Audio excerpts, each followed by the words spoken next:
Hey guys, I bet some of you clicked on this video out of boredom. What is this Ylfeban's Trickery helmet? Like, it has nothing interesting, why would I even care? But again, I got nothing better to do, may as well click it and watch it. Well, it does have one interesting thing, I would say, maybe two. So in this what's unique about this unique video, I want to talk about Ylfeban's Trickery helmet and some tricks with it. So it's a very nice helmet because it requires level 69. It also triggers level 10 shock round when hit, and this is not the same exactly as shock round. This is like trigger a spell that creates a shock round, and this shock round, by the way, does have pretty big radius. It also grants quite a bit of lightning damage to spells and attacks. And the last line, curse enemies which hit you with a random hex, ignoring curse limit. The wording implies that you need to be hit by an enemy to curse them, but that's not entirely true. You can actually self-curse yourself. And I wasn't aware of this until a couple days ago when a person in my stream mentioned that they can curse themselves while using Forbidden Rite, and I tested some other things, and turns out, yeah, pretty much anything that you can use to do damage to yourself can be used to trigger this and curse yourself. Now, why would you even want to self-curse yourself? Well, there's only pretty much one thing, and that is Self-Flagellation Jewel, which does give damage per curse on you, which is typically used by totem builds that are using Soul Mantle. But with this unique Ylfeban's Trickery, you don't need to use Soul's Mantle to self-curse yourself and benefit from this self-flagellation. I'm not entirely sure what level curse this applies, but I assume this is like level 1 curse. Sorry, I meant hex.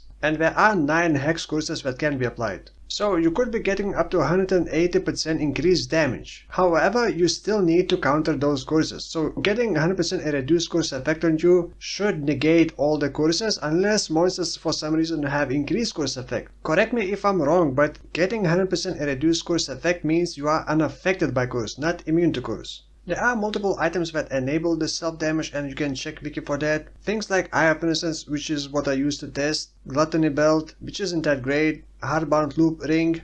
There's also Echoes of Creation helmet, Healed Less. Essentially it has to be a damage that does hit and not just drains your life. Now I also tested what would happen if you got Aziri's Reflection Shield and try to reflect those curses from you onto enemies. But sadly it doesn't reflect onto enemies because the source of the curse is you. So essentially it would try to reflect the curse on the enemy that applies the curse, but since you are applying the curse on yourself, so it kind of tries to cycle it, but like nothing special happens. So I couldn't figure out any other like secret mechanics that would synergize with this other than just using this helmet for up to 180% increased damage, which is global damage, so it would affect health as well, for example impulses, explosions and things like that. However, for Herald of Thunder builds, probably this wouldn't be that great because that flat lighting damage wouldn't be added to the Herald of Thunder because it's not a spell. Now regarding the shock round, yes, it does work and it does trigger each time you